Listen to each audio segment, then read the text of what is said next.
Hello students, today we will read about UEET for 5th and Diploma Electrical students.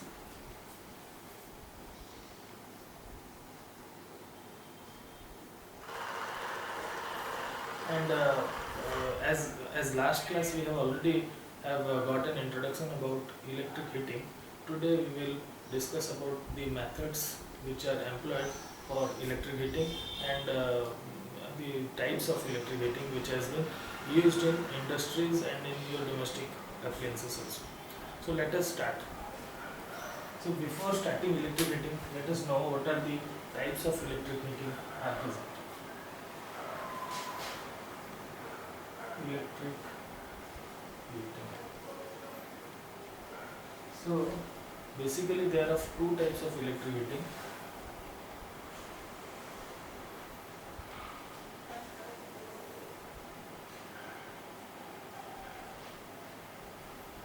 Power frequency heating and the other is high frequency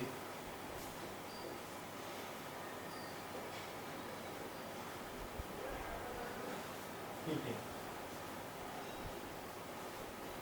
Right, so there are basically two types. One is your power frequency heating, the other is your high frequency heating. Power frequency means the normal frequency in our domestic uses. That frequency will be utilized for creating this heat. Now under power frequency heating, it will be again are of two types.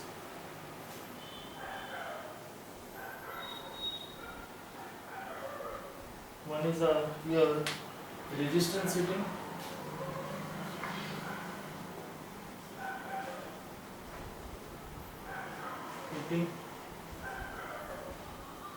The other is your arc heating. Right, so power frequency heating is of two types. One is of resistance heating, the other is of arc heating. Similarly, high frequency heating is also of two types.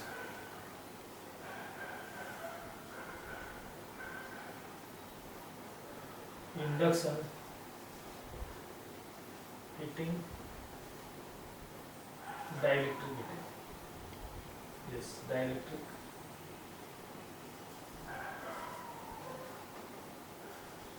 heating.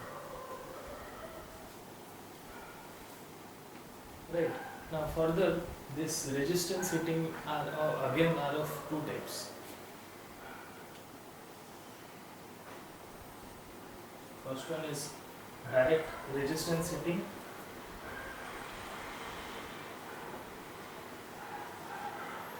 I have written it in short form RH, that is direct resistance heating. The other is indirect resistance heating. Right. So similarly, this arc heating is also of two types. The first one is direct arc heating.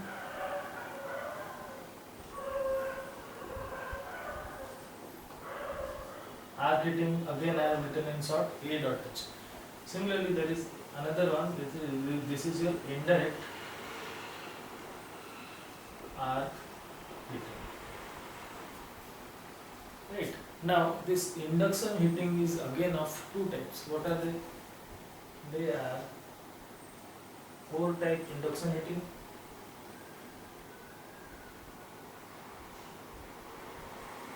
That can be direct, core type induction heating, and the other is coreless type, which can be called as coreless type induction heating. Right. And dielectric heating, it is only a single form, which is only in the form of dielectric heating. Let us just summarize it. So under electric heating, we have broadly classified into two types. First one is your power frequency heating. The other one is your high frequency heating. Now under power frequency heating, we are having two types. First one is your resistance heating. The second one is your arc heating. Further, it is classified into direct resistance heating and another into resistance heating. Similarly, arc heating also it is divided into direct arc heating and another is indirect arc heating. High frequency heating uh, can also high frequency heating can also be classified into two types. That is your induction heating, another is dielectric heating. Right. So in induction heating, direct core induction type heating, and the other is coreless type induction heating. So just a second, students.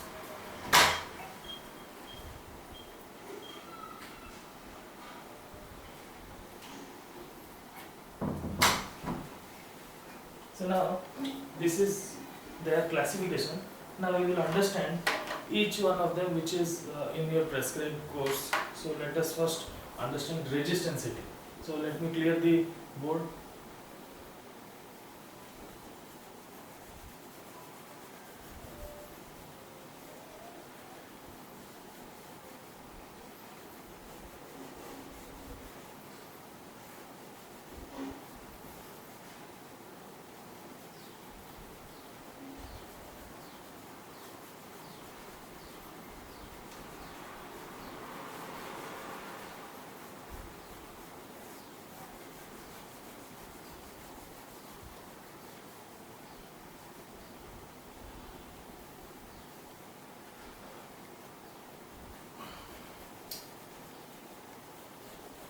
So all the forms of heating is not in your course. Some of them are there. So I will be discussing those are in your courses only. Out of which resistance heating is there. So we will discuss about resistance heating.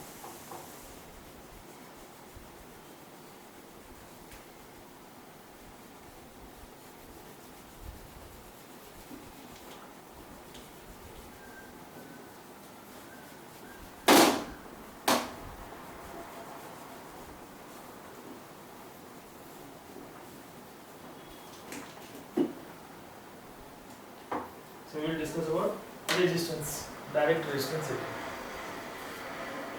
So let me just complete this also.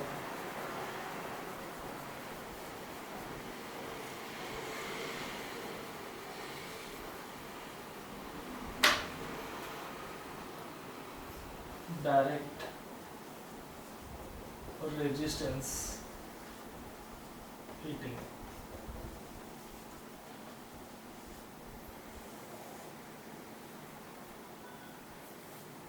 See, students, whenever we already know in our electrical engineering field, if we allow the passage of current through a substance, then what will happen? It will go to have some increase in temperature. So the same principle is working over here also. So in direct resistance heating, what are the things? The resistance is passed through the substance which has to be heated, and this substance, whatever it may be your metals also, because in factories or your plants they have to bring this metal into their molten state. So how they are bringing this? By applying current to them. And remember, in your working field, that is in your industries or in your plants, this material which you will be heating will be called as charge, right? So you do not have to get confused that what is this charge. This charge are the materials which are to be heated up, right? Now this can be in the form of powder pieces, or it also can be in form of liquids. So this direct resistance heating can be made by applying AC source or by single phase AC source also. So they are also used in three-phase supplies also, because in industries they require high amount of heat. So how to get high amount of heat if the supply is very high? So by using three-phase supply, it can be achieved. So basically what they do is they apply this current or this potential through the electrodes by applying DC source, or by applying a single phase AC source, or by applying a three-phase source. Now what happens? Let us understand it through a diagram. So I am drawing two electrodes.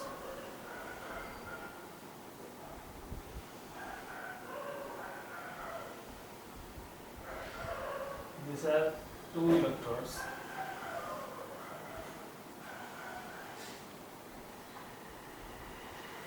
Right? And these are inserted inside a container. And this can be called as your furnace. Right?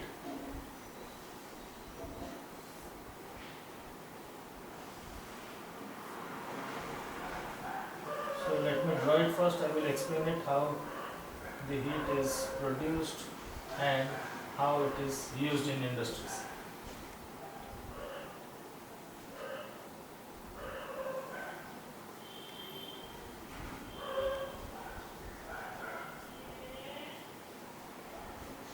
This is supply side. So I have taken two electrodes, that means it may be either a single phase AC supply or it may be a DC supply also. So now as I told, the outside container is can be called as your furnace.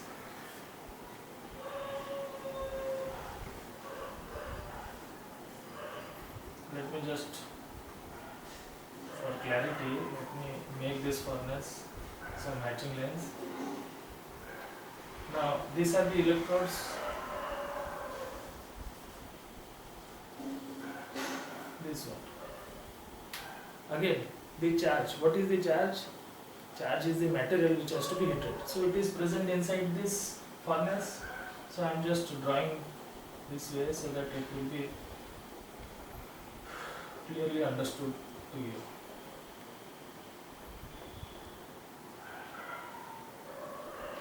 So this is the charge, which can be solid, which can be also liquid, or it can be also in form of some pieces. So this has to be charged. These things which is inside the furnace has to be heated, which is called as your charge. And it has been supplied by a single phase AC or by using a DC. However, it also can be heated by applying three phase supplies also. But here I have shown you for two electrodes, so it is single phase AC or a DC source. Now this is the furnace, this is the electrode, this is the charge. The other thing which is used is called high resistance powder.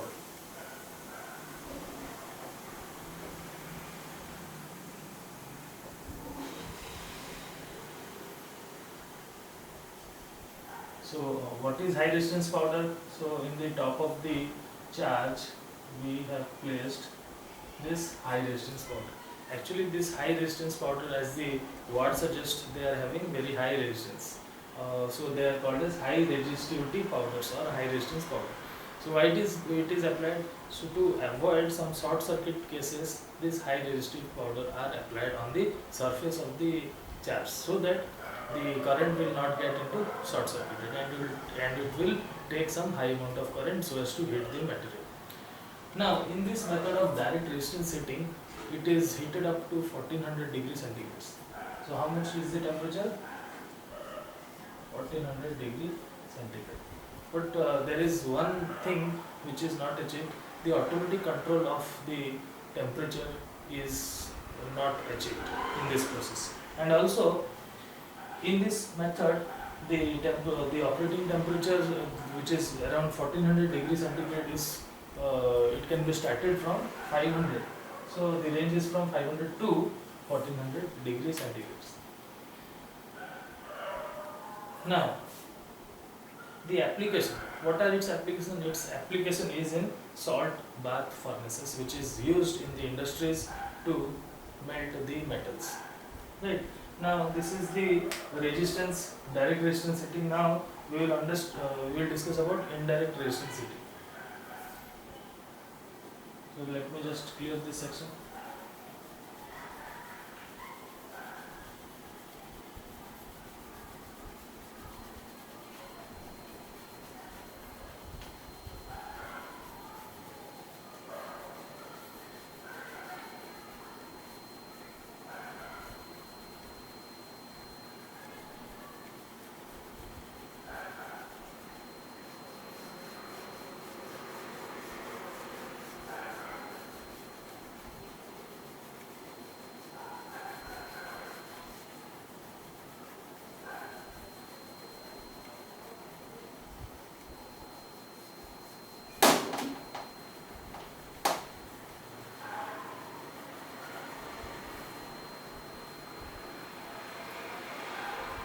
So the next type of heating is known as your indirect resistance heating. So we will now discuss about indirect resistance heating.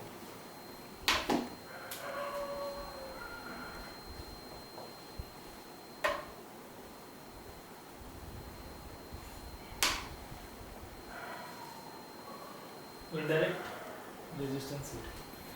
So before understanding, let us understand it through by a diagram. So let me draw it. You just follow this diagram.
So these are the charge which I am now drawing. No? So these are the charges which has to be heated.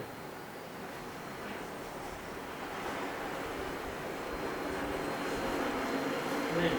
So what are its part? Let us write it down. This is the supply side. Now this is the element by which heat will be produced. Right, this will be charged when it will be excited, heat will be produced. Now these are the charges. These are the charge, and which one? This one is your cylinder. This one is your cylinder, and the outer cover is known as your jacket. The outer cover is known as your jacket. What else is there? No, and not no more anything. So now we will understand it by the help of a diagram. In this method, the charge is not in contact with your heating element directly. Is it? Look, there is a separation which is the cylinder. Right, this is the cylinder. So we are having two cylinders which is separating the charge from the heating element. So it is not a direct form of heating. It is indirect form of heating. In this method, the current is passed through, and due to I square R loss, the heat is produced. And this loss, when heat is produced by this loss, is utilized to heat these cylinders, and uniform heat is achieved by this process. Right. And another thing is that the jacket, this jacket is completely, it makes the charge completely covered, so that total amount of heat will be absorbed by the charge.